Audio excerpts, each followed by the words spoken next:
Kita semua tahu bahwa ketika kita melakukan kesalahan terhadap seseorang, kita harus bertanggung jawab atasnya. Jika seorang teman merusak barang milikmu, terasa lebih wajar jika ia memperbaikinya atau menggantinya daripada hanya mengatakan maaf. Demikian pula, ketika kita berdosa terhadap Tuhan, seseorang harus membayar harga untuk menutupi dosa itu dan memulihkan hubungan. Dalam 2 Samuel 21:3-6, Raja Saul melakukan kesalahan besar dengan membantai orang-orang Gibeon. Karena dosa itu, Tuhan mengirimkan kelaparan selama 3 tahun di tanah Israel. Raja Daud bertanya kepada Tuhan mengapa bencana ini terjadi, dan Tuhan menyatakan bahwa itu karena dosa Saul. Maka, Daud berusaha berdamai dengan orang-orang Gibeon dengan mendengarkan permintaan mereka. Mereka meminta 7 anak Saul untuk dihukum mati, dan Daud mengabulkan permintaan itu untuk menebus dosa bangsa.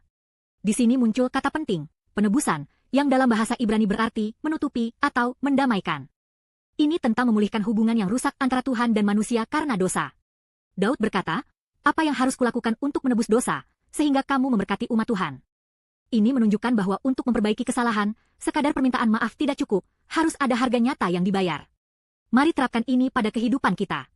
Bayangkan kamu meminjam uang dalam jumlah besar dari seorang teman dan tidak bisa membayarnya kembali. Utang itu merusak hubunganmu, dan kamu merasa terbebani setiap hari. Tetapi bagaimana jika tiba-tiba seseorang muncul dan melunasi utangmu? Kamu bisa kembali tertawa dan menikmati kebersamaan dengan temanmu. Alkitab membandingkan dosa kita dengan utang.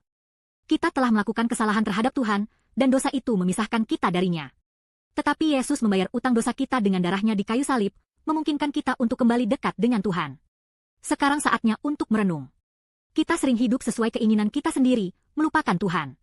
Mengakui kesalahan kita bukanlah hal mudah. Tetapi bagaimana jika kita memberanikan diri untuk berkata, "Saya telah salah," dan menerima anugerah yang diberikan Yesus? Yesus telah membayar harga penuh di kayu salib. Seperti kamu meminta maaf dengan tulus kepada teman dan berusaha memulihkan hubungan dengan memberikan sesuatu yang ia sukai, menerima Yesus memulihkan hubunganmu dengan Tuhan secara instan, memungkinkanmu menjalani hidup yang penuh dan berlimpah.